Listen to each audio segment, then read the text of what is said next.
Here we go. We're connected. Welcome to the LIBERcast, everyone, for this 14th episode. And I'm very proud to have David once again to continue this important work of his. And it's fascinating stuff. And I had to go back, and I will have to go back and listen to it again and again, and listen the heavy informational part there, okay, because there's a lot of to take in. So I'm gonna do this little French announcement for the people who can who will connect in French podcast. Alors, bienvenue tout le monde pour les francophones.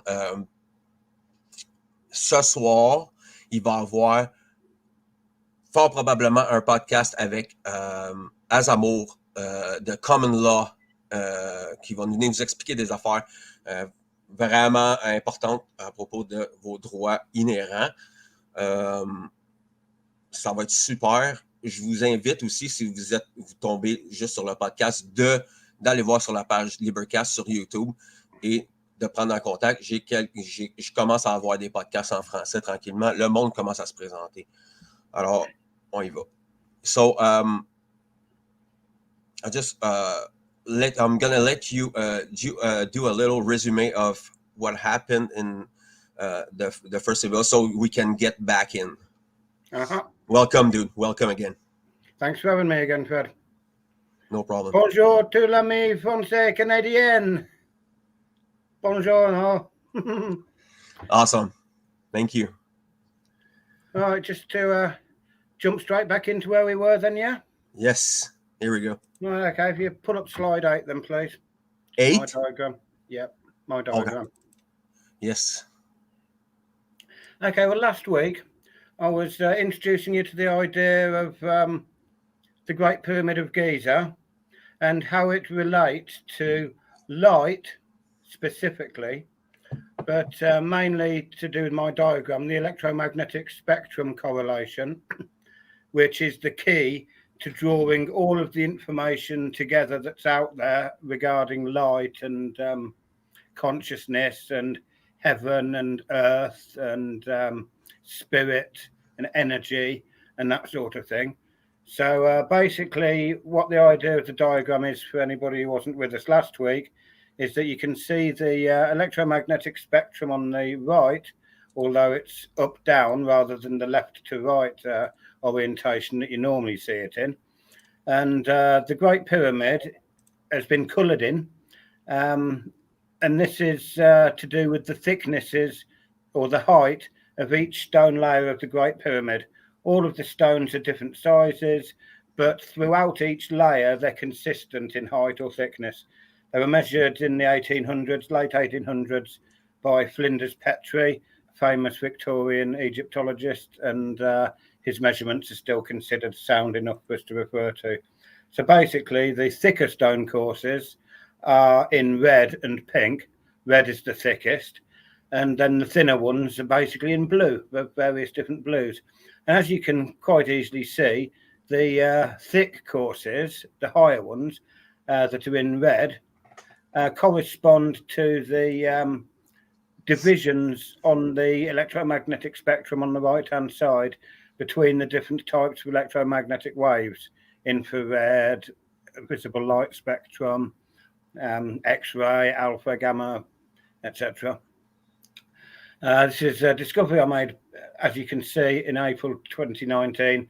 So I've had 2.5 years to read the symbolism involved. And it's very much like the film Contact with Jodie Foster. Once the code is broken, then a load of technical data comes flooding out, showing Jodie how to contact extraterrestrial intelligence, basically.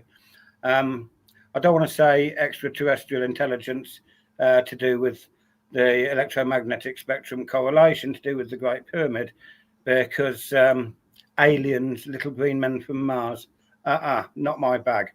And it's not the bag of reality either, as far as I understand it at the moment. Don't get me wrong, if some little green men from Mars come up to me and show me their Martian passport, then I might have to say that I was wrong. But Up until that point, no. What we're concerned with more is spirit beings, energy beings, light beings. This all relates back to ancient Egyptian thought. I was recently told by my friend Laird Scranton, who is a scholar who studies Dogon cosmology, the Dogon tribe being a tribe that live in Mali, out in the middle of nowhere. And I was going to be referring a lot to Laird's work this week, but I think that's going to have to wait until next week, mainly.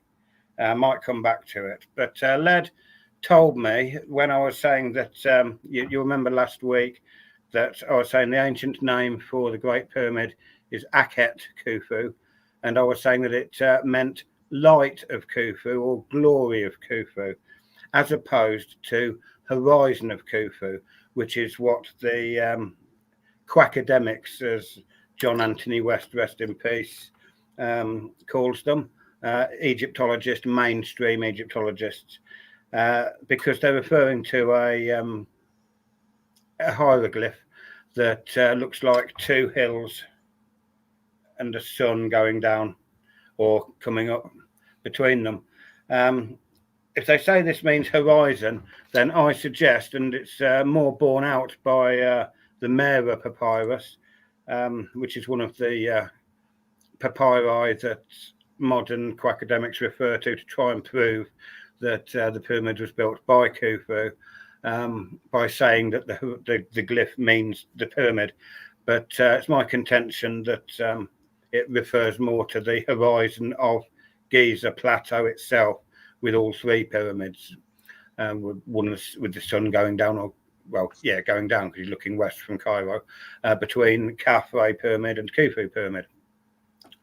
Whereas the word Akhet is made up of two syllables, the first being Ak, A-K-H, which refers to the spirit being, the light being, the energy being of a human, the energy part, the spirit part of a human. And you remember me saying about the opening of the mouth and the mummification process, which was to help transport, to first separate the Ak from the body, or the Ba, and then to transport it to the heavenly realms to sit with Osiris, who's the god of the underworld. It's worth noting that the Egyptians called heaven the underworld, so we're referring to the same place, as it were. Now, I was saying that heaven isn't a place in the sky, and hell isn't a place in the ground. They refer to different wavelength frequencies on the electromagnetic spectrum, in the same way as different radio stations on a radio set, or television stations on a television set. Now, I was saying that understanding this diagram and all the information that follows through it, that follows from it, is a method to save the world, basically, to defeat the evil, to defeat the New World Order. Now, the first basic thing is that the New World Order and the dark magicians in general, they want to divide our minds. They want us thinking in a dualistic sort of way. They want us to think in a left-brained way about one thing and a right-brained way about another thing, because consciousness, true consciousness, is only gained when you balance the two in what's called an alchemical wedding of the hemispheres. The sacred masculine being the left brain and the sacred feminine being the right brain. Oh, and at this point, I must say, last week I was wrong.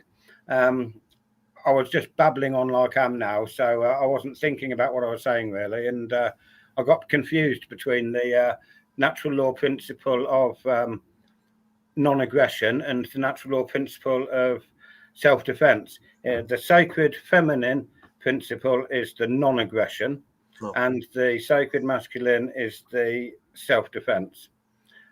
So the feminine doesn't do anything involving physical force, because she looks after the babies. But the male is the one that uses force if necessary. If there's force initiated on himself or his babby or his woman or his tribe, then he's the one that's got the muscles and the hard, thick skull to go out and fight if violence has been initiated upon them. So yeah, just wanted to clarify that, because I don't want anybody getting wrong information from me or thinking that I don't know what I'm talking about when I'm just babbling on, because lived on my own for 4 years and I very rarely see a friendly face, so I don't have a chance to talk. So you have to forgive me if I make a few mistakes. But yeah, about this New World Order business and about how the Great Pyramid and understanding this diagram can defeat the evil that we've got coming at us. Now, I don't want to argue with anybody about being a paranoid conspiracy theorist or whatever. We are under attack. Human consciousness is under attack. Our very existence, our future is under attack. The World Economic Forum, the Council of Foreign Relations, the United Nations, all of these different organisations which believe in the legitimacy of government are all centralising their power and to enslave us, to make us take toxins into our bodies that we might not want injected into us, to track us, to tell us what to do, to force us into living where they want us to live. They've started taking the Australian Aborigines by military force and putting them in quarantine camps. So in order to defeat the New World Order, we have to know our enemy. And let me just read one of my favourite quotes by Sun Tzu, who was a general in the Chinese court. He wrote various treatises which were added together and have been put together in a book called The Art of War, which should be taught on the curriculum as far as I'm concerned. So Sun Tzu says, "If you know the enemy and you know yourself, you need not fear the result of 100 battles. If you know yourself but not the enemy, for every victory gained, you will also suffer a defeat. If you know neither the enemy nor yourself, you will succumb in every battle."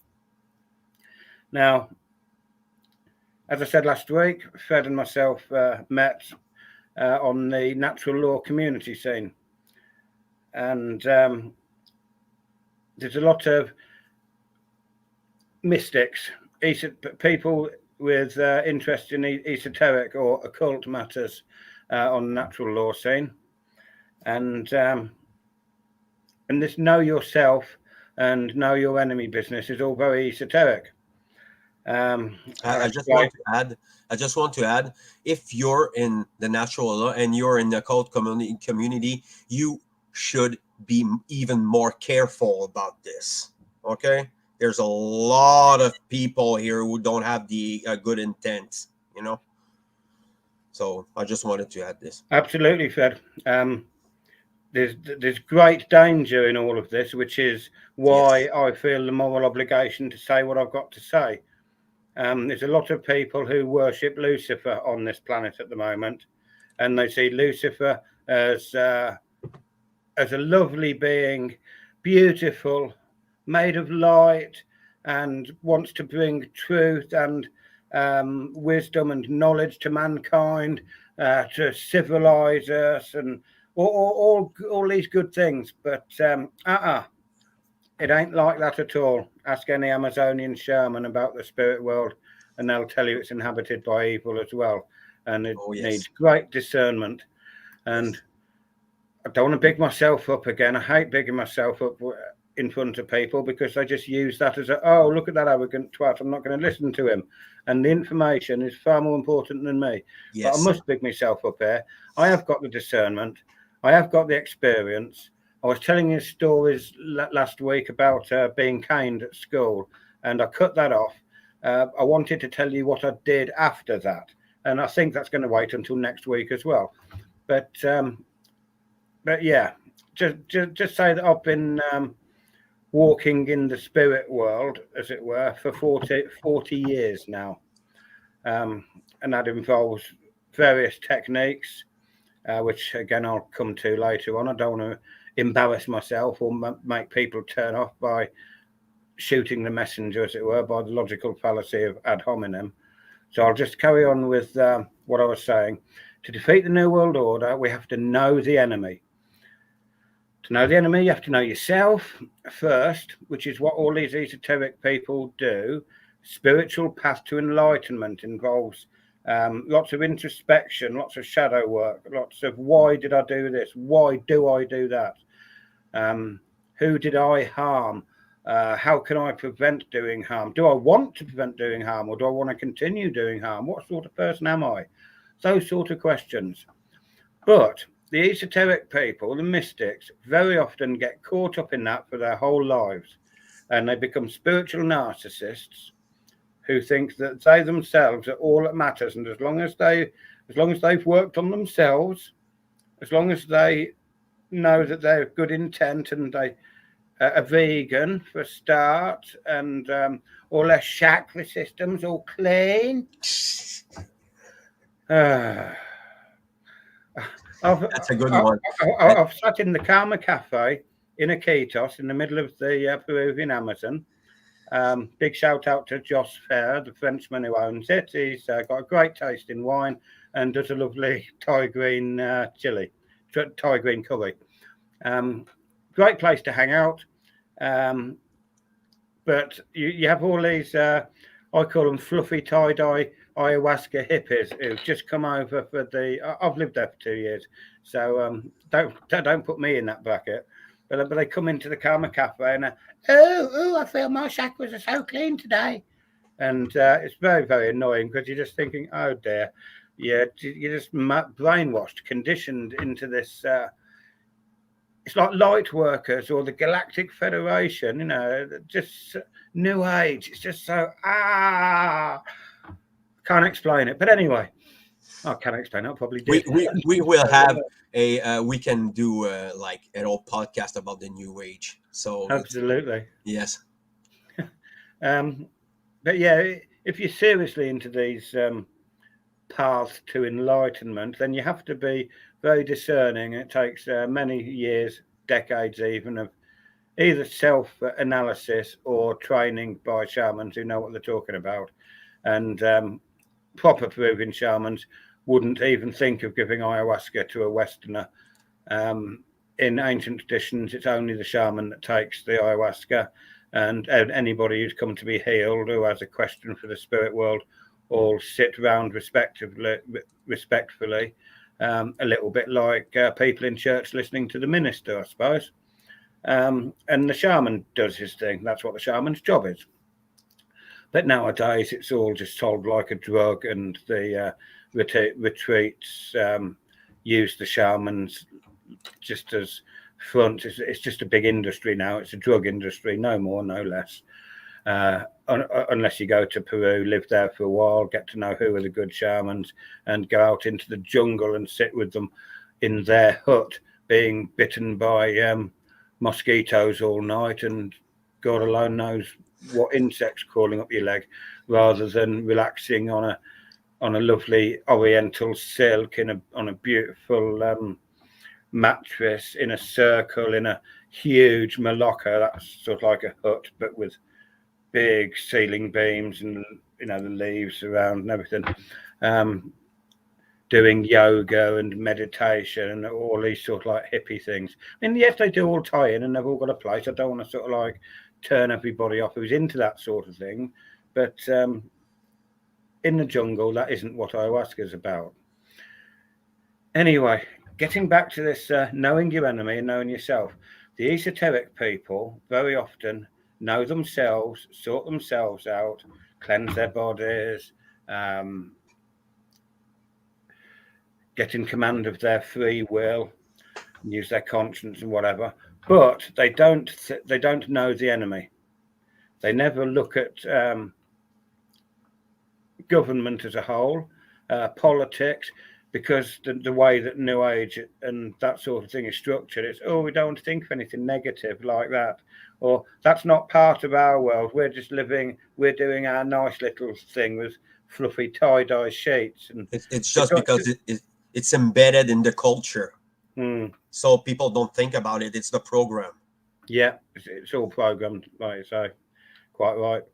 So, so knowing the enemy is knowing what the enemy knows. Yes. Because in order to be able to defeat a army, you've got to know what they're thinking, what their strategy is, where their power lies, what weapons they've got, that sort of thing. And as far as the New World Order goes, and Freemasonry, which is the main cement that holds the pyramid of the New World Order together, they've got their logo of the eye, the all-seeing eye, in a pyramid, or rather in a triangle, but it's supposed to be a pyramid. So this diagram shows that we've got visible light spectrum, which is where we are, which is what we can see. We're made of light made visible, matter, and we exist within this field of electromagnetism. If you like, we're very much like the electric part of the electromagnetic, and the magnetic is the part we can't see.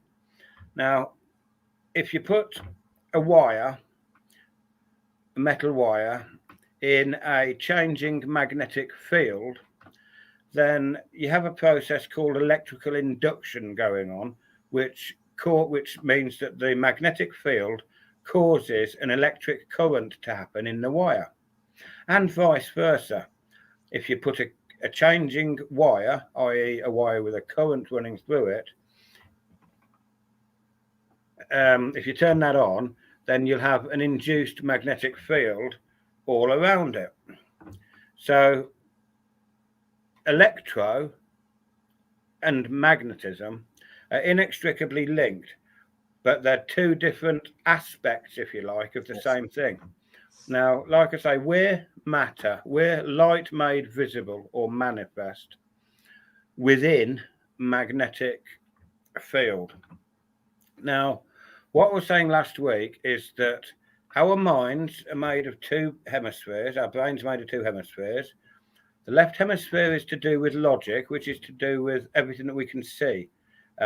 What does this mean? If the window opens, it's cold out there, so it becomes cold in the room because the air is escaping. That's logic, that's left brain thinking. Whereas the right brain connects to the magnetic. It's quite interesting how the neocortex, if you put it under an ECG machine, lights up when you're thinking about certain things. You can see the left brain and then the right brain.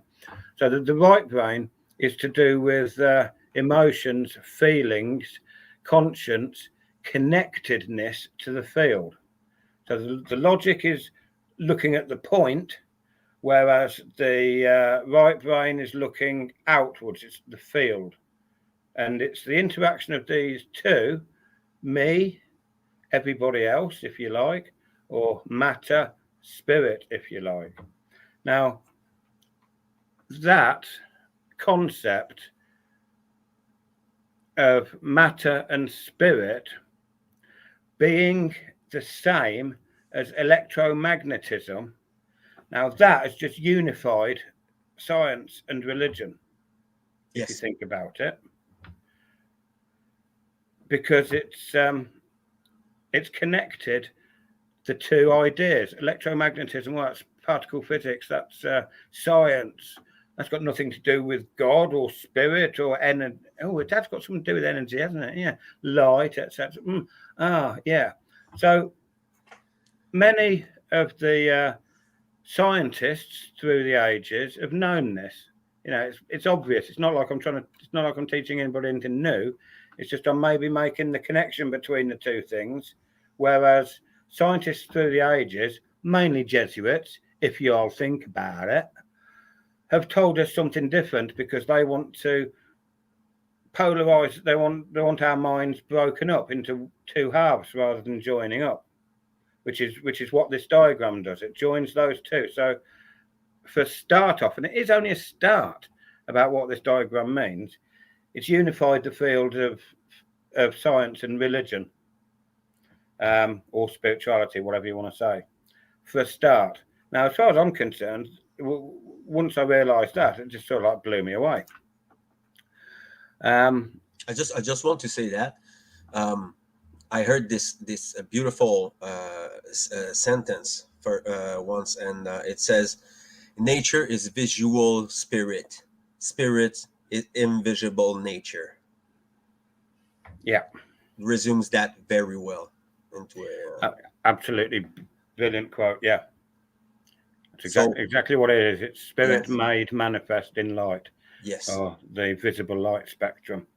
Actually, it does reconcile the correspondence principle of natural law. Absolutely, that's exactly what the Hermetic principle of correspondence means: as above, so below; as within, so without. Yes, and vice versa. It's exactly what it's talking about.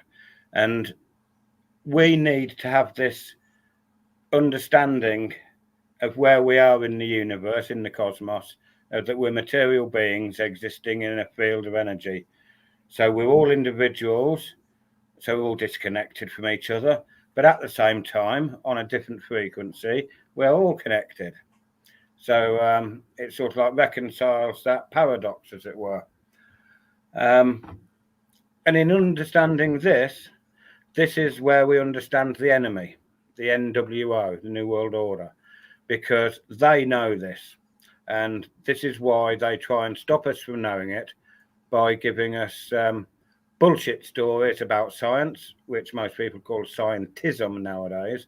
yes, And if you notice, like I said, it's all about the Jesuits usually, or the Freemasons, the Royal Society and such organisations. But what the two got in common is, again, the esoteric spiritual path to enlightenment, going back through the ages, through Rosicrucianism, through the Greco-Roman ideals, back through Babylon and Egypt, and even before that, yes. to Göbekli Tepe. There's some images in Göbekli Tepe that definitely need some reconciling with all this. I don't know if everybody knows, but Göbekli Tepe is a place in Anatolia. It's a few stone circles on a hill that were built at the end of the last ice age, about 10,800 to 9,600 BC. Now accepted as being the oldest stone monuments in the world, although there's a little Incredible stuff. Yeah, although there's a little bit of a challenge of a place in Indonesia called Gurun Padang, Wow. but more to be discovered about that one later. Mm-hmm. But as far as confirmed goes, Göbekli Tepe is the oldest structure in the world. Now, I wanted to come on to symbolism, because the eye in the triangle of the NWO and the Freemasons is a logo that represents what I'm talking about, really. Consciousness, light in a triangle, and they've used that to keep a differential of knowledge, which means that they've got the power, because the more, if there's two people in a room, let's just say two people playing chess, the one who knows how to play more than the one who doesn't know how to play is going to win. I mean, call me stupid, Fred, but for 40 years, the term knowledge is power meant nothing to me. It just didn't click in my head, you know. Mm-hmm. But that's basically, it's as simple as that. If you know more than somebody else, then you've got the potential to have power over that person. Yes. And if you think that half of our brain is to do with one part of the cosmos and the other half of the brain is to do with the other part of the cosmos, then to cut off one of those halves is literally to disable people, which is why you'll get Freemasons saying, oh, no, you don't believe in that. Oh, no, that's woo-woo. Oh, there's no such thing as this. No such thing as that, because they're hiding something. All the secret societies, all the ancient traditions and the mystery schools are hiding the truth from the rest of us. And they're the ones that are in power. Now, we can discuss magic and non-material, causing non-material events to happen. Voodoo, juju, that sort of thing. We can even talk about the power of prayer in the exoteric religious point of view. We can talk about that forever. But I'd rather not get into that. Just understand that it exists, and that's how these people keep a differential of power. But on Earth, in the political forums, they keep a differential of power by lying to us. That's why all of these distractions, all these bread and circuses like COVID, etc., that keep us hypnotized and concentrating on the one thing. Omicron, Omicron, watch the Omicron, watch the Omicron. Are you getting sleepy? Your eyes are heavy. Talk about the Omicron. And everything else in the world may as well not be happening. That's what hypnosis is. And people say, oh, I'm not under hypnosis. And they haven't got a clue. Haven't got a clue. You know, all they want to do is talk about Omicron all day. And then they swear that they're not under hypnosis and they know everything and whatever. It's just incredible. You know, and people won't even study what hypnosis means. They don't know anything about psychological warfare. They just say, oh, it's a conspiracy theory. Yeah, okay, maybe you might think that, but do some research. Go and look at what Jose Delgado did in the 1960s. Look about the radio-controlled cat. Go and look at voice-to-skull technology. All these people are talking about the 5G and the effects of electromagnetic waves, and everybody's saying, oh, just conspiracy theorists. We are existing in a fish tank of electromagnetic waves. Yes. Muck about with that, and it's bound to have an effect. You can ignore it, you can deny it, but it's going to happen. Awesome. That's an awesome point. So I haven't really started on what I was going to be talking about today yet, but we're already half an hour in. I wanted to talk about this symbolic nature of this Great Pyramid and how it relates to the spirit or the light of Khufu, if you want, Pharaoh, a being, whatever, because it's microcosmic and macrocosmic. It applies to everybody and it applies to the cosmos. So going back to my friend Laird, what he was telling me was that I understood that, remember I said it's Akhet Khufu is what the ancient name for the Great Pyramid was. Akhet, I knew that Ak was the spirit, the light, the energy of a person's being. Mm-hmm. But I didn't know until the other day that Het, the second syllable, is house of. Now, I knew that certain circles of ancient wisdom keepers say that the Great Pyramid was built to house the spirit of Osiris, but it's also got a secondary meaning, which is sanctuary. It's a house, a place of safety, sanctuary. Now, sanctuary in certain circles means to change from matter into spirit, matter to light, matter to energy. It's the same as it's making a saint, the same as beatification by the Roman Catholic Church, turning a person into a saint. It's the same as the esoteric apotheosis, which you'll see the apotheosis of Washington, the painting on the rotunda in the Capitol building, making him a god.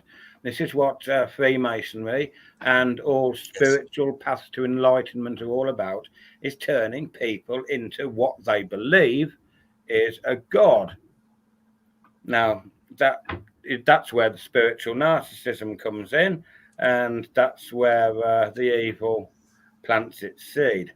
We'll come on to that later. Yes, and I just want to bring it's all about consciousness. Okay, just correct me if I'm wrong, but all is this is about consciousness and the growth in consciousness. It's all about consciousness. That's it. So You may as we well can, bring up slide 34 then, Fred. okay. So you can see on this, it's like by stages. Okay, it's very very visual, but it's allegorical in nature. Okay, here we go. Right, these are 5 different states of human brainwaves.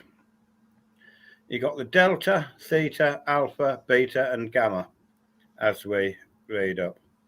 Now, our usual state of awakening is the alpha, and the theta is meditation and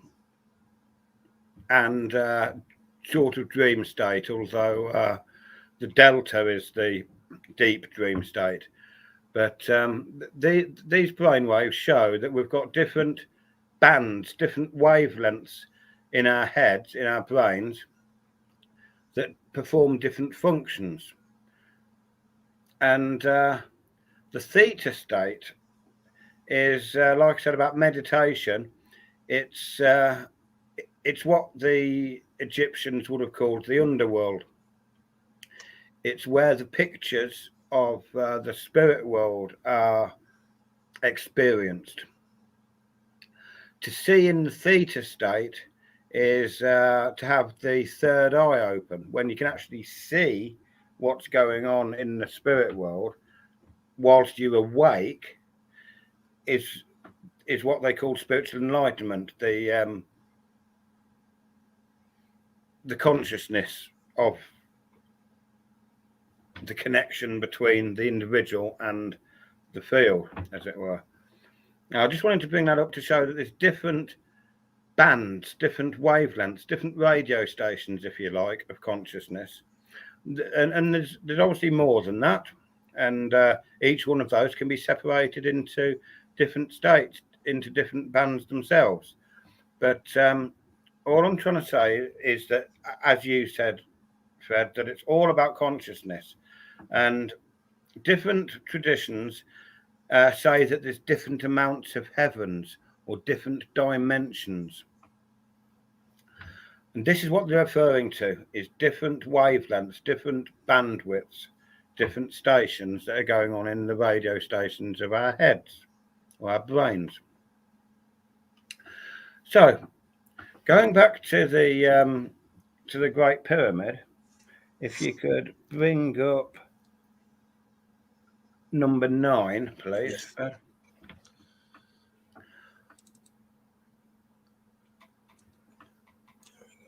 That's number 8. Oh, sorry.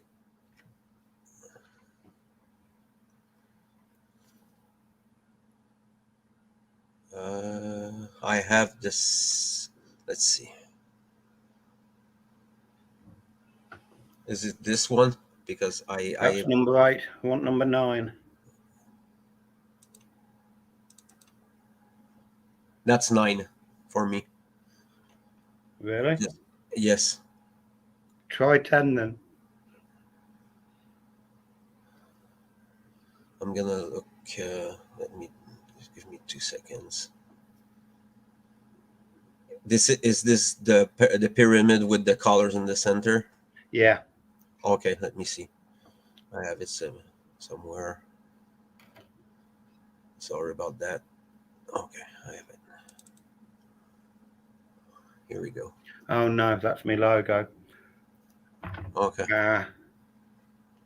Let me That's send. okay. We're gonna find it. Okay. No It's problem. the one with Vitruvian Man and the chakra system. The colours going up. Okay. Let me look.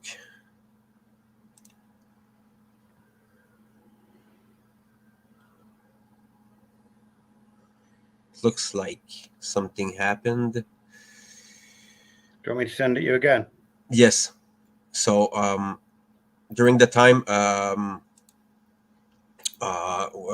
he's gonna send me the picture, I just want to say that I want to thank everyone who has contributed into the LIBERcast, and even if it's a small part in it, I'm grateful to you, and I'm grateful to the people who supported the show since the beginning. Okay, we have we are small beginnings, but I just want to say people because that's important. Okay, I'm doing this because I can. Okay, I what I mean is I don't know for how long I can do it. Okay, I'm it's getting bad, and I just want to make people realize that those are uncertain times. Okay, but we still have to fight, and we still have to push the information out. Okay, so it's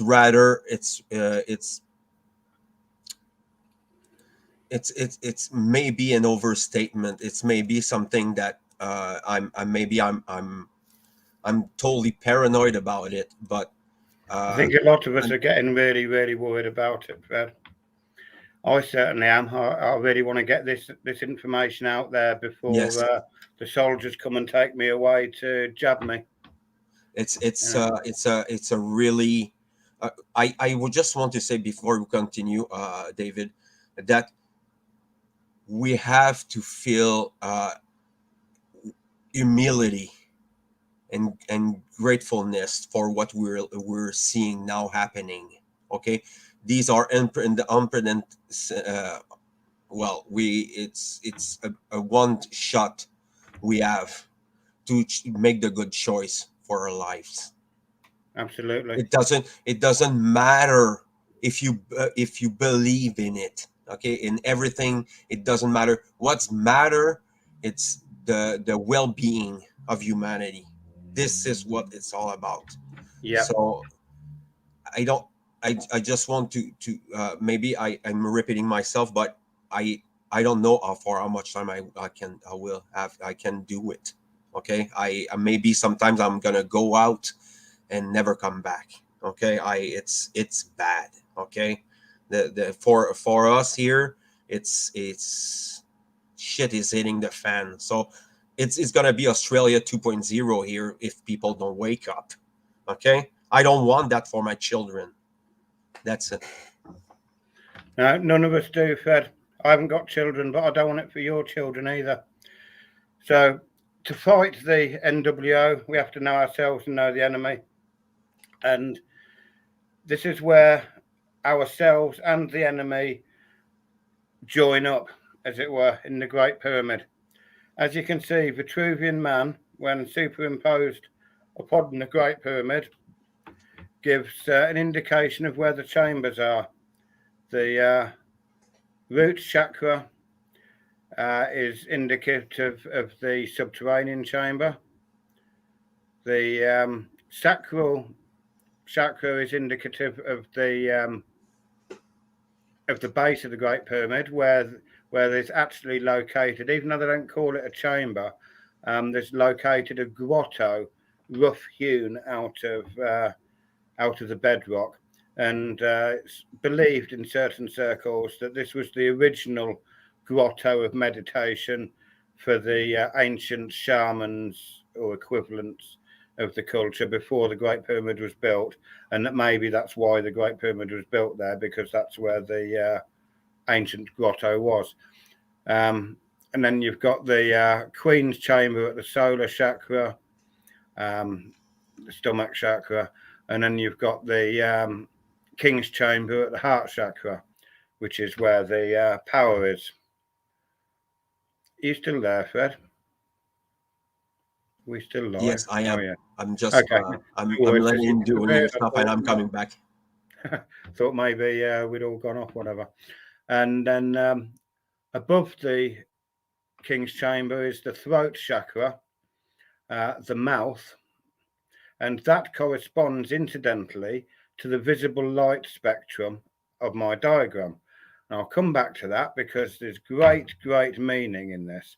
If you think about the biblical allegory, God said, "Let there be light," and lo, there was light. The logos, the word. But I'll come back to that. Just be aware that the Great Pyramid is a diagram in itself of the chakra system. incidentally, which was first conceived of in India sometime between 2000 BC and 500 BC. So we're told. But nonetheless, the Great Pyramid, which was supposedly, so we are told, built in 2650 BC, is indicative of the same. Now, Vitruvius, who first designed Vitruvian Man, who was a Roman, we don't know much about him. We do know that he served in North Africa, but we don't know whether that was Egypt or whether he went to Giza or what. Perhaps that's not connected. But it still has the same meaning. But Leonardo da Vinci most definitely knew a lot about the Great Pyramid.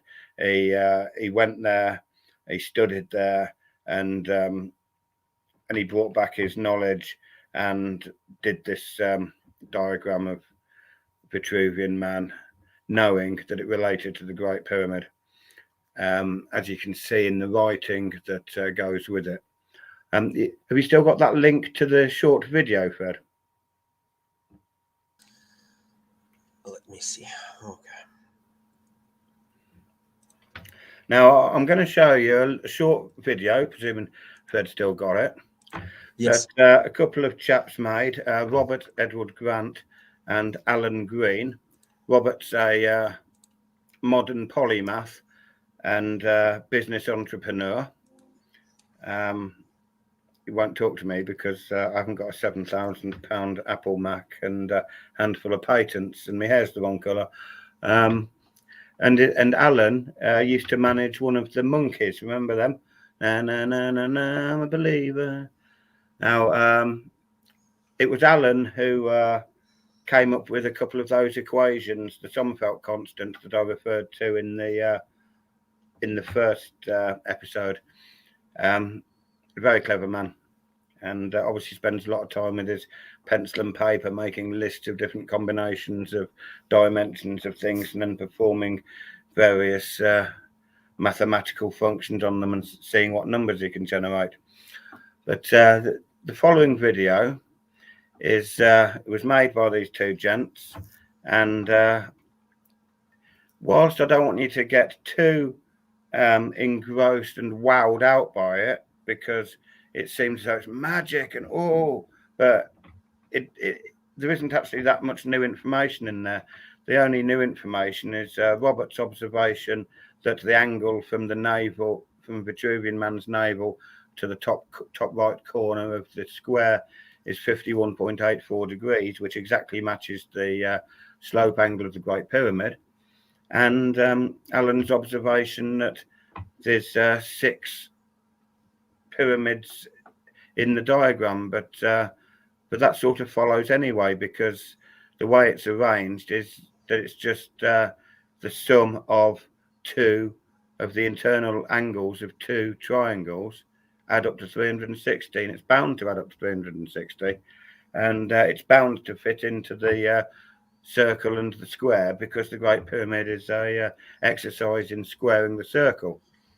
But anyway, I want to play this just so that you can see how important it is that the Great Pyramid is seen as a het sanctuary for the Ak, the light, spirit, energy body, represented by the chakra system, Kundalini, yeah. And then I'll come on to how it's being used by the New World Order and Freemasons to hold a differential of power over us. So yeah, play the video, Fred. It's a I just want to warn people. I don't know for sure if it's gonna work. Okay, so I'm really new at that. I'm stay with me. Okay, I'm gonna do my best.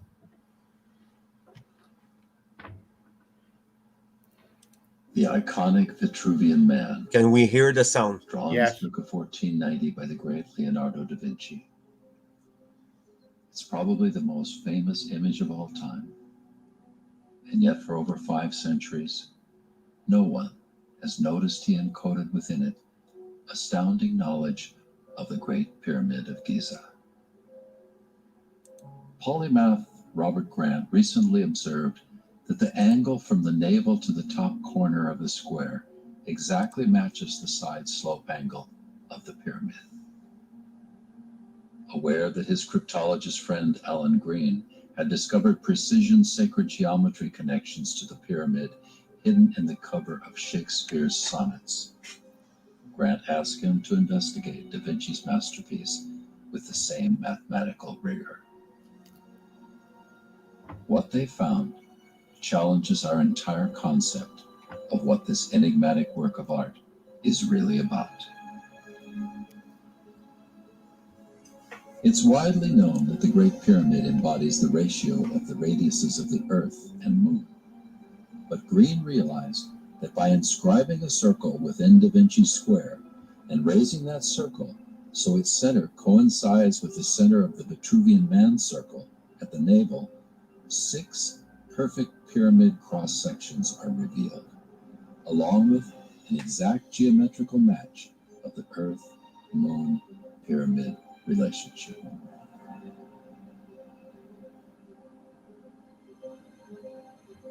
Da Vinci states explicitly, in the backwards mirrored text surrounding his image, that its proportions are exact integer ratios of the whole man, and he's cut his man in 14 places, clearly identifying those proportions.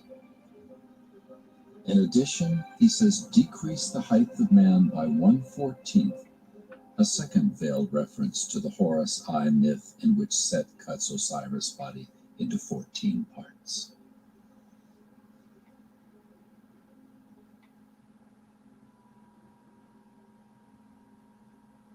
Now, the magic.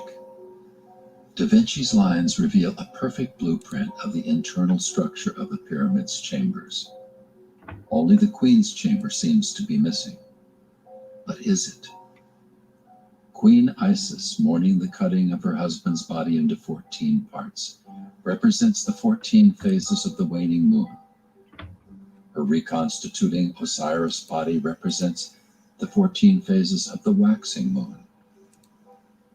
Da Vinci has precisely identified the presently known subterranean, Queen's, and King's chambers, the ground level of the pyramid, its defining side angle, and its mathematical relationship to Earth and Moon, centuries before these were supposedly known. Which begs the question, do his upper lines represent presently unknown chambers?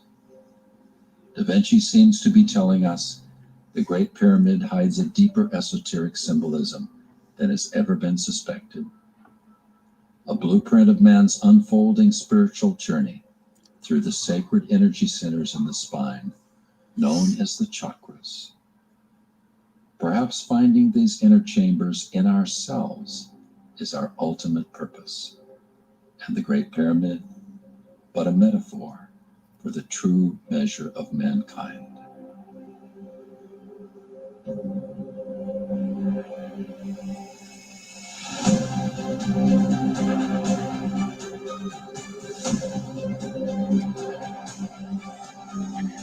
Yeah, nice little video that one, eh? Incredible stuff. Impressive. If you could pull up slide number 23 quickly, Fred, please. Yes. Let me see. I have like 2 screens at the same time. In a moment. 33. 23, please. Oh, sorry. So the narrator there questioned about whether the upper lines were relating to as yet undiscovered chambers in the Great Pyramid. A couple of years ago, they did a muon topography scan, which means blatting it from all angles with muons. And they can tell by how many muons come back. Obviously, muons are some sort of like particle, subatomic particle, that there is actually a big void in the pyramid which seems to match the Grand Gallery and is leading up to where the 5th chakra, the throat, the mouth, is located. which corresponds to the visible light spectrum in my diagram. So if you superimpose my diagram on Robert and Alan's diagram, it does give a metaphor for man, the individual man, and mankind, as in the macrocosmic group, collective, as it were, and our and it's a metaphor for our continuing journey through life on the individual scale and through history and the future, indeed, on the macrocosmic scale. Now, this fifth chamber, the throat chakra, is very important to the power that the NWO and the Freemasons, Rosicrucians, I keep on about Freemasons. That's because I have really got a personal gripe with the corruption that goes on in Freemasonry in my life, as I think I explained last week, Fred.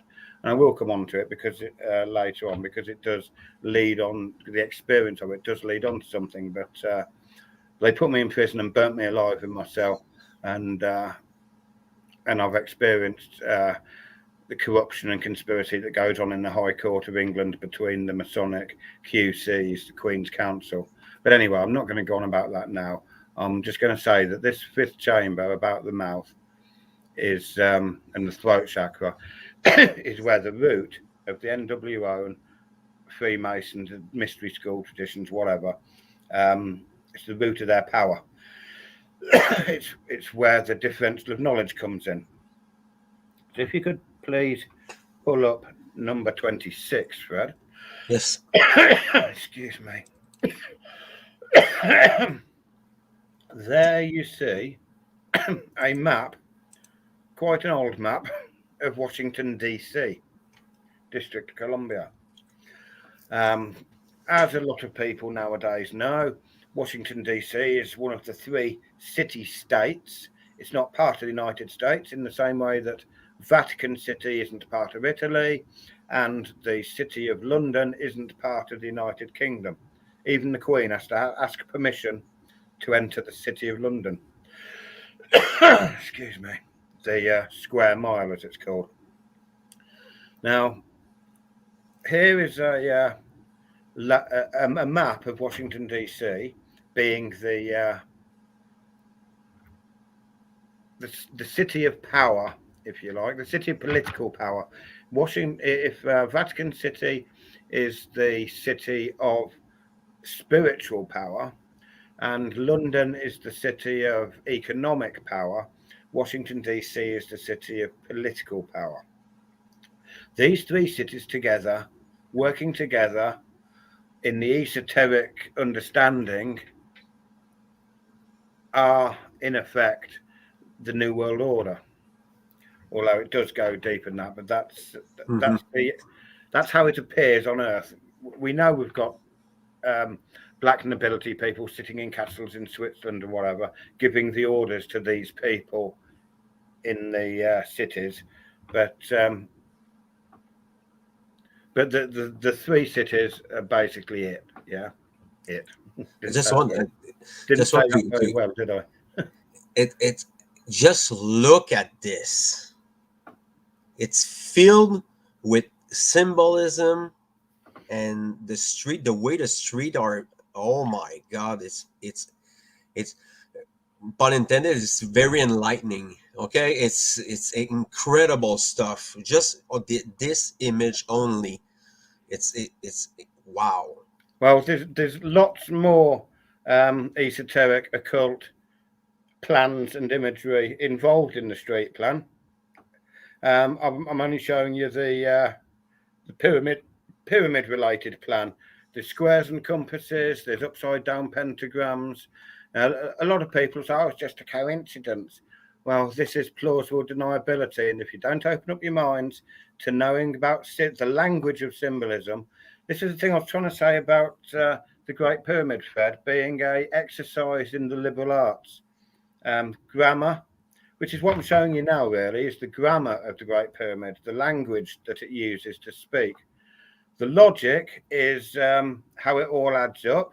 So we're going into the spirit body, the light being, and how that affects power on Earth, which again overlaps into the wisdom of the actions of how it affects life on Earth, as it were.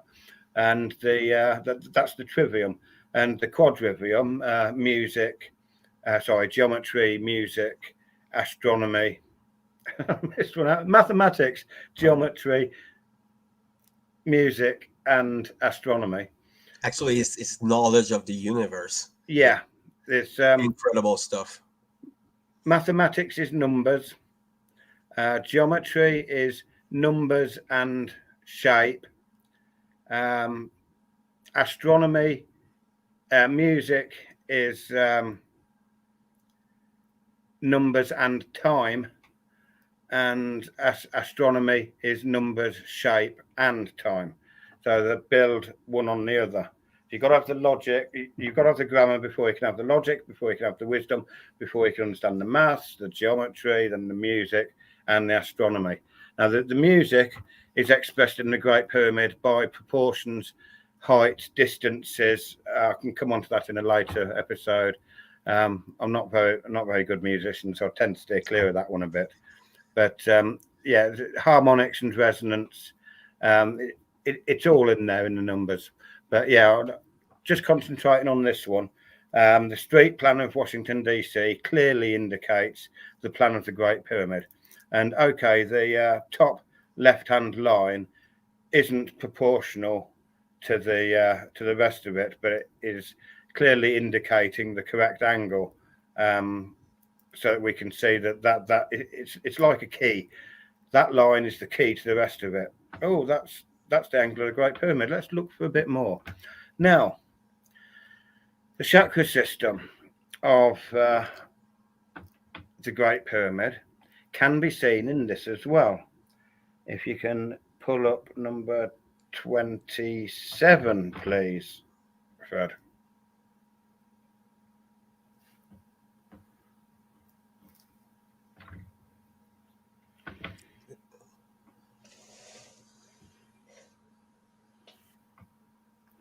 I must say, while Fred's doing that, if anybody notices that the line... Sorry, I lost it. What did you ask? Oh, sorry, man. 27. Sorry. The line running from the King's Chamber down to the bottom right-hand corner is a bit bent, but that's because they couldn't build a certain structure on the side of a hill, so they had to move it a little bit. Now, if we put Vitruvian Man onto the plan, the street plan of Washington, D.C., it looks like that. And the corresponding chakra system is like this. The root chakra is the Jefferson Memorial. The sacral chakra is the Washington Monument. You know, that big penis obelisk that sticks up out the ground by 555 feet, but it's buried 111, so it makes 666. The navel or the solar chakra is the Washington ellipse. The White House is the heart chakra, where all the power is, which corresponds to the King's Chamber in the Great Pyramid, which is where all the power was. Specifically talking Ark of the Covenant now, but we'll come on to that a little bit later. The mouth or the throat chakra, there's nothing there to signify it.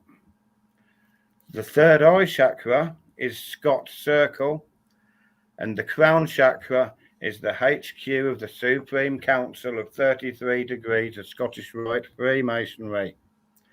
The designer of Washington, D.C., the street plan, was a guy called Charles Pierre L'Enfant, who was a big Freemason. Pierre Charles L'Enfant, who was a big Freemason, and he's the one that designed it all.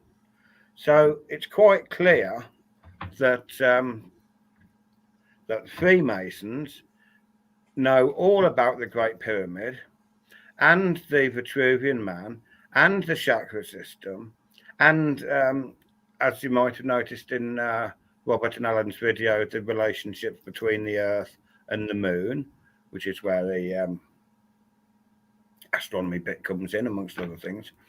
But this thing about the Supreme Council HQ being at the Crown Chakra is understood to be where signals from the cosmos enter our brain, or signals from God, signals from the field. This is why Danny in Wisnail and I said the famous words, "Here are your aerials, man. They pick up signals directly from the cosmos and transmit them directly to your brain." This is why bald men are so uptight. I love that film, so you'll have to forgive me for quoting that. But yeah, so this was designed until like the 1780s. And as I said, the fifth chakra, the throat mouth chakra, is missing. There's no monument to signify the throat chakra. And going back to the Great Pyramid, the throat chakra is the unopened chamber. Now this signifies secrecy, not spoken. The mouth, the throat is closed. And this is the principle that all esoteric societies, all traditions, all secret societies have held right from day one, is you do not speak about it. Ever conceal, never reveal. That's the motto of many, many occult organizations. And yes, and because there's so many people who ever reveal, never conceal, whether they lie to cover up or whether they just don't speak about things, is irrelevant. The very nature of the information that they don't talk about, or that they cover up, or that they lie about, becomes part of society in general. It's like a taboo. It's never spoken about, but we all know about it. Cannibalism, that's another taboo. They won't speak about that. We were talking last week about the Moloch and Molech, the Pfizer and the FDA throwing the children up in sacrifice and whatever. Yes. But we don't want to talk about that. Now, this is how the Freemasons and the New World Order and the Rosicrucians and all the and Jesuits and the associated secret, occult, esoteric orders, this is how they hold power, is in that principle of secrecy. Now, if we want to attain unity consciousness, see, they think that they've got unity consciousness. They think we're all connected. But by them keeping this knowledge and not sharing it with anybody else about fundamentally our connection with the spirit world, this is how they hold power over everybody else. And also, by the nature of it, they are the ones that are dividing humanity. This information should be taught in schools. If it was, though, the people who control the schools, who are trying to educate lots of good little worker slaves, drone bees, to keep their hive going so that they can lap up their queen's pollen or whatever, the queen's jelly, so that they can have the first of everything, the best of everything, so that they can control everybody's lives, so that they can dictate, yes, so that they can control, so that they can govern, not administrate. This is what we want, is a decent administration. yes. Administer comes from the Latin root ministrare, which means to take care of, to manage, to look after, to wait upon. Whereas, and that's what it's called in America, is the administration. But government comes from the Latin gubernare mens, which means to control the mind. Now, as far as they're concerned, when I say them, the New World Order and the associated secret societies, they are controlling the mind. They're controlling the unity consciousness. But it's only them that's got the unity consciousness, thereby dividing humanity. So if we agree that unity consciousness, all of us knowing that we're all equal, that we're all individual, but we're all joined, and we've all got a responsibility to not only ourselves, but also to everybody around us equally, then that's when we can live in peace forever under certain principles. Yes. But whilst these people, I sort of hesitate to call them people because they think of themselves as gods. So let's call them gods. These god men who would rule us and enslave us in the process, because it might start off ruling, and then it might start off controlling, and then it might start off enslaving, and then it might start off killing because we don't need a certain amount of them, because we're God men and we decide how many people can live on the planet according to what we want to produce for ourselves. See how it sort of like divides, but they use the plausible deniability by saying that they have got the unity consciousness. You know, that they give brothers hands up the ladder. Yeah, only by stepping on other people's heads. Yeah. So I just want to add something, David, about Freemasons. Okay, we're gonna spoil you like hours of studies. Okay, they're telling you.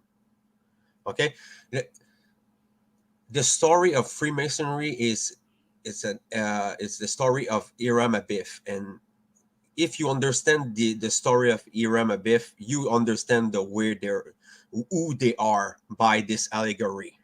Okay, they're telling you we are the assassins.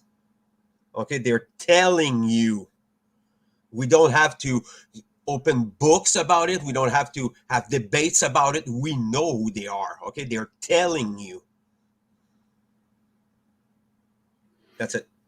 And it's all about keeping a good front. They act in one way, just like any mafia or any gang. Yep. They're murderous, lying, cheating, corrupt, unjust, horrible, disgusting, excuse my language, scumbags. Yep. Or at least the ones that are in the power system are, and the 90% of them who are in what we call the outer temple or the Blue Lodge or whatever, even though they have all taken unholy oaths, the same unholy oaths to secrecy, which does make them the same scumbags as the rest of them. Yep. Most of them don't even know what's going on. They're kept in the dark, and they think, oh, it's just a club for we're dining and having a drink with all our buddies from the Rugger Club and the used car salesman, and we'll knock a bit off for our mates' rates and whatever, but doesn't anybody? Yeah, of course they do. But they get tested and what's called hazed. I think I might have mentioned this last week, where say for example, they want the ones up top want to know how far or how corrupt they can make a lower one. I'd say, will you drink this cat's blood? It'll give you eternal life. And if the lower one says, oh yeah, I'll try that, then they know that the next step is drinking a baby's blood. But if they won't try it, then they don't ever get another chance again. They just get used to do charitable work in the community to keep up the good front. Just like in Goodfellas, hey, I'm just a respectable pizza parlor owner. They have a front, they have a cover. And yeah, they're scumbags. But they tell us what they're doing in an esoteric way, like this, like the Vitruvian Man and the pyramid. The symbolism, the language of symbols is the esoteric, occult language that plays directly into our subconscious, even though we might not know about it because it goes into the subconscious. Whilst everything else on earth, like political and economic and religious narratives, go on to keep us locked into the plane of effects, which is what the visible light material world is the plane of effects. It's all caused by what we can't see, whether it's the spirit world, the magnetic field, or whether it's hidden societies, secret societies. Everything that we see is caused by what we can't see, whether that's in the allegory of the Great Pyramid, whether that's in the electromagnetic spectrum, whether that's in the allegory of secret societies versus politics. Doesn't matter which party is the incumbent government, because they're both got loads of Freemasons in them. And what the Freemasons want is what the Freemasons get. Yeah, worship. Although at the moment, I must admit that I don't want to give away any political bias here, because I like to think I haven't got any, but I'm just being realistic. It seems to me in America as though the left of the political spectrum, as it were, are acting in a completely Luciferian destructive capacity. Joe Biden closing the oil lines down, and then saying that the rising gas prices are due to COVID, and then to release, I think it's an 11th of their strategic oil stocks, so many billions of drums that they've got buried in some reservoir somewhere.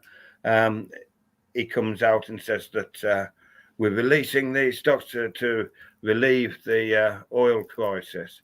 There isn't a crisis. There's only a crisis because he's closed the pumps, closed the pipelines. But then he manufactures this crisis and then says that he's going to alleviate it by releasing some of the strategic reserves. But it's all going to China and India. So it's got nothing to do with America. And then this sort of like playing one side of the game against the other side of the game, one half of the brain against the other half of the brain, and continuously flip-flopping and changing. It's all meant to be confusing. It's all meant to upset people. It's all meant to give people insecurity and fear. It's what COVID's all about. It's what the supply chain, manufactured supply chain crisis around the world is all about. North America never went to Great Depressions, World War, and things like that. Okay, so Canada and United States are like the only country who hasn't been destroyed by war. So this is a statement of they want to eradicate the Western civilization by any means, okay, because people here, okay, still have principles, some of them, okay. So these people are very dangerous. The free thinkers, okay, the people who are like really fighting by any means. It can be like a podcast, it can be like activism, it can be like different things. Okay, so the important thing is there. It's inevitable. It will happen. Okay, we can see it everywhere. The people, you can feel it. Okay, it's in the air. Okay, because they played us like pawns. Okay, they played us for most of so we have to be conscious about this, and now that do something about it. Okay, that's all what we want, is do something about it. And this doing something about it, it's taking in knowledge. Absolutely. Okay, so you must do it. It not if you want to, you have to.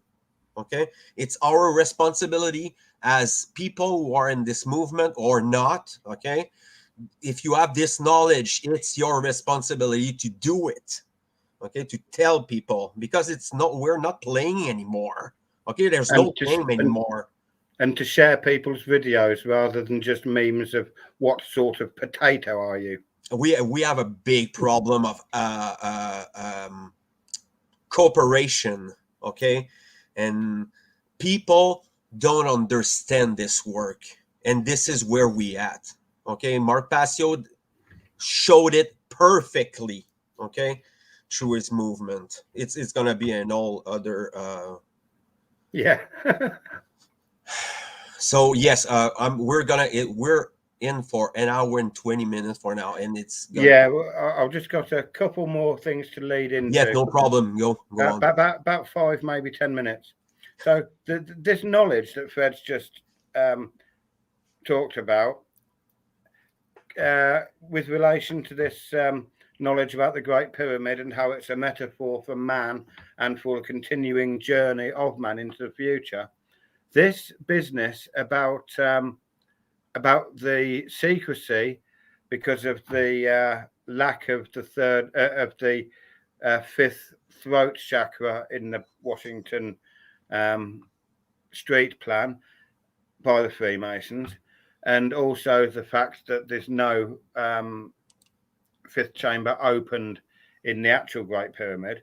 The Freemasons and secret societies have kept the power by keeping secret, and they believe that, no doubt, that they're supposed to keep secret because they're supposed to keep power because it says so in the Great Pyramid and it says so in the street plan of Washington, D.C.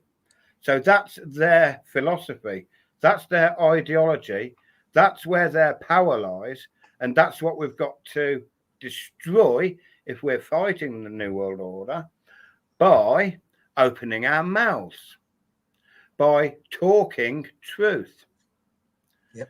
And eventually, by opening that fifth chamber, and I know how to do it in the Great Pyramid, the schematics of the Great Pyramid become really clear once you understand what it's all about. I really can't get into the technical stuff at the moment, but it's obvious how to open that fifth chamber.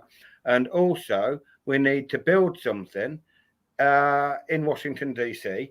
to signify the opening of the mouth. And again, we're talking about the opening of the mouth ritual to send the spirit to sit with Osiris. So we could talk about that, to send the spirit of man to heaven, to bring heaven to earth. Because at the moment, we're building a dystopia, and it's all because of the secrecy. And some of these Freemasons, they love it. They laugh at you because they know they're keeping secret. But what they don't understand is they're destroying themselves at the same time as well. And even though they might worship the Great Pyramid in the same manner of the Sabians, the Star people used to do a 1,000-mile pilgrimage to the Great Pyramid every year, right up until the time of the Crusades. And I think that the Sabians passed on their knowledge to the Knights Templar, and the Sabians were then destroyed by the Knights Templar at the end of the Crusades, before the Templars came home with all this knowledge, which is how they manipulated the Roman Catholic Church at the time, and became very rich and powerful and famous and whatever. But again, that's another story. But it's all that they believe that they're obeying the instructions of the Great Pyramid, but they're not, because the Great Pyramid is, while it's showing us how things are now, it's also showing us how to progress to the future. And Freemasons and Rosicrucians and all the secret societies must, 100% must, listen to what I'm saying. Because if they don't, then they are responsible for the blood that is going to be spilt on the face of this earth. If they don't get their heads around the fact that the Great Pyramid is showing us how to progress, not telling us that we should stay the same, this is where evolution and involution come into it. The force of progression, the force of life against the force of restriction, strangulation, and death. Keep that throat chakra closed, keep your secrets, strangulate yourselves and die. That's what the Great Pyramid's telling us. That's what the mask Open is your all mouth, about. speak the truth, shine the light, and that's how we bring heaven to earth. And that may be in an allegorical, metaphorical way, but that's the way that Robert and Alan put it in their little video, which I really like. And the words metaphor and allegory and progression of mankind and the music that went with it, I thought they were brilliant. Like I said, I don't get on with Robert because he won't talk to me because I don't have a £7,000 computer or a handful of patents. And when I showed him my diagram, he wanted my phone number. He wanted to give me his phone number, and he wanted to speak to me. And we arranged to do podcast. 3 times he let me down. I had to sort of like tell my friends that he was a very busy man and whatever. But he took umbrage at me and thought that I was having a go at him. But I think what had actually happened was that he'd referred to his subconscious, initiated Luciferian order or to his subconscious, and discovered that I wasn't initiated. I'm not a Luciferian, and I'm not in the club, as George Carlin so brilliantly put it. So therefore, he made out that I was the problem, that I caused the problem. Well, I didn't. If I'd have treated him the way he treated me, then wouldn't have got a second look in. But hey, he's the famous one. He's the one with an image and reputation and all that. So anyway, I don't want to have a personal go too much, but as I say, I like the video, and it is an allegory and it is a metaphor of man and mankind on both the microcosmic and the macrocosmic. And can I just pull up one more slide just to finish it off, Fred, which is the last one I sent you. What was it? 35, your number there. Yep, give me 2 seconds.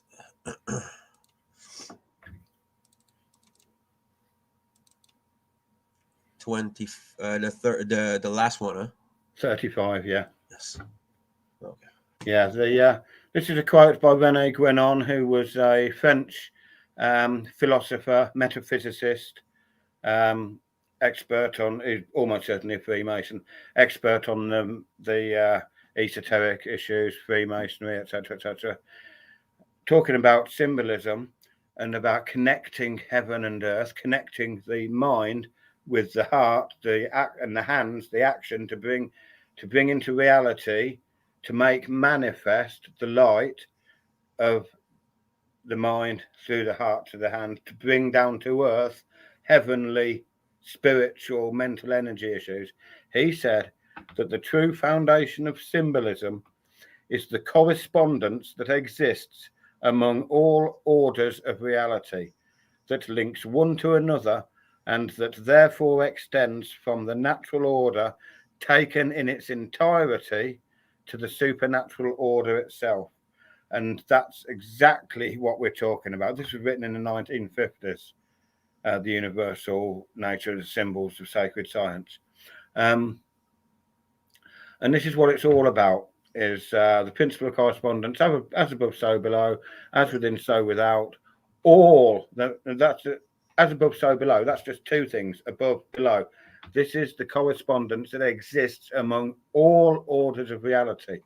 Reality is a fractal matrix. It's a matrix that's fractal in nature, and it's scale invariant on all levels. Scale invariance means that it looks the same on all levels.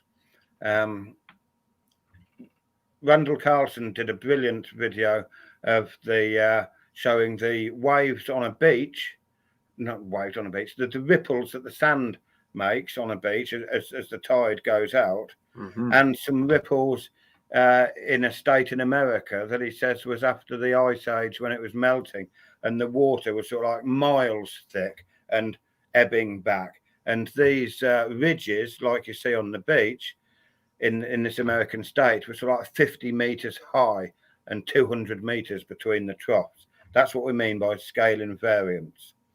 And René Guénon stated that the correspondence exists among all orders of reality. Now, what I'm going to talk about next week, and this is where the work of Laird Scranton, my friend, really comes into it, is the nature of this light being, the nature of the energy the connection that happens within us, the connection to the without of us, that the Great Pyramid and the Vitruvian Man and the chakra system all represents. So I'm going to be drawing together a few different aspects next week. I was going to talk about this week, but I just really wanted to get this correspondence of symbolism and the message out there to the Freemasons who think that, hang on a second, I'm not too sure I want to be a part of this, because I now understand that that we're actually supporting international child sex trafficking, drug running, the big pharmaceuticals. It's all coming to my door. I don't want to be part of it anymore. Don't be part of it, brothers. Get out. The world's depending upon you. No point in talking to the profane, is there? Because the profane don't understand anything, do we? So it's down to you guys. 90% of the Freemasons who think that you're in a good organisation, get out. The information is out there. The truth is out there. You're being lied to. You're being used. You're being taken for fools. You're just a load of what the ones above you call dogs. You are their guard dogs. Yep. Get out of it and join the light. Join the army of truth, righteousness, love, and justice, which my logo, which you pulled up earlier, number. Let me see. I found it earlier. Okay, I have it right now. Here we go. This is the symbol that opposes the eye in the triangle. Not so much opposes as in wants to destroy, because they could come together, Freemasons. I'll be explaining this maybe next week, but probably the week after. But this is the symbol of the army of righteousness and the army of truth. It represents the visible light spectrum in the Great Pyramid of Giza as being the doorway, the gateway to the heavens. And every single person on this planet has got a birthright to that knowledge. And it's probably, for you 90% of the Freemasons I'm talking to, this is probably the bit that they don't tell you. This is the royal secret of the 33rd degree. This is where telepathy, this is where unity consciousness comes into it. This is where levitation comes into it. There's lots of things that the Great Pyramid, this is where creation comes into it. You're now to create matter from spirit, from light. All of this is available in the Great Pyramid, but they're not going to tell you, Freemasons. If you discover it on yourself, then you might go up a level or two, but they won't tell you, because that's the nature of Freemasonry. As Albert Pike said, it's not fitting that the outer lodges know this information. They should be lied to. You know, you're being lied to, Freemasons. Leave the order. Yeah, okay, if you think that you're going to lose out, well, lose out. It's far better for you to be sitting on the street, homeless for 8 years, like you made me, and still have your soul and your conscience intact, than having sold out. Much, much better. Infinitely better. At the end of the day, you got God to answer to. Yep. You're right. It's going to happen, you know? Yeah, we are in the age of is rushing upon us. We are in the age of unveiling, and deception. This is the apocalypse. Yeah, I'm unveiling some real truths here that are part of the apocalypse. Yep, and the LIBERcast is all about that. I don't want to go into more detail because let's keep it for next week. Where I love it. You have a lot of stuff to cover, so yes, it's an hour and a half. So it has been unbelievable, awesome. Isn't it? Doesn't time go? Well, thanks everybody for listening, and once again, Fred, thanks for having me. And next week we'll be talking about the underlying energies and how we see them, how we interact with them, and what it all means to be in touch, connected with the world of spirit as or as electric creatures to the world of magnetism, according to my diagram again. So I want to thank everyone. Thank you, David, again, to giving me your awesome wisdom and insights about this. And it has been for me, it has been I was stunned by all the connection I made from this, and it turns on the I'm light, doesn't wowed it? from it. It's incredible. It turns on the light, doesn't it, Fred? Oh my God, yes. It's a consciousness generator. Yeah, and wow, really, I'm very impressed by this work, and I'm eager to have you next week to continue this conversation. So thank you again, everyone, and I'm gonna. Like I said at the end last week, if anybody can put me in touch with people like Mark Passio, Alex Jones, David Icke, Joe Rogan, Graham Hancock, Randall Carlson, Cardinal Carlo Maria Vigano, and we can all have a talk about this in front of millions and millions of people, because this is what's going to save the world: knowledge and understanding. Yes. And by the knowledge and understanding, putting evil in its place. That's what it's all about. So, like I say, thanks for having me. I look forward to next week. And thank you. Don't sort of like thank me. All glory to God. Yeah. So I'm gonna do 2 minutes, David. I'm gonna last call in French. Alors, n'oubliez pas tantôt, ce soir à 8h30, 9h, je suis supposé d'avoir Azamo pour parler de la loi commune, Ça va être super. On va partager l'information le plus qu'on peut, parce que c'est des savoirs que la plupart du monde n'ont pas. Même moi, je viens de rencontrer l'information. Fait que on s'en revoit tantôt pour un autre. Bonne journée. Have a good night. Have a good day.